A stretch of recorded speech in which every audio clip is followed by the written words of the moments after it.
Det er så en rundtur i vores lille camper.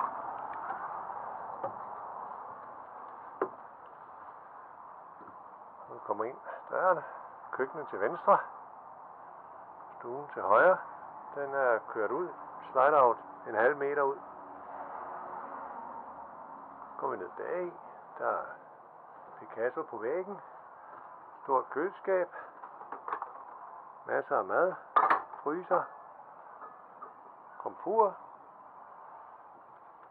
Kom ind her. Badekabine. Separat. Toilet.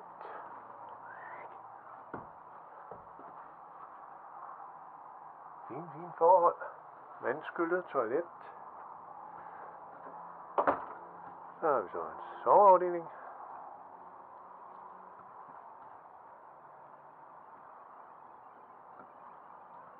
Så kommer vi tilbage i stuen. Og kommer ned til chaufførafdelingen. Og jeg har haft min arbejdsplads i lang tid. Og Hanne har sit navigationsområde. Hun sidder og styrer det hele. Ovenover det er der en køje, der kan trækkes ned, hvis man har brug for det. Og der er masser af skabsplads rundt omkring.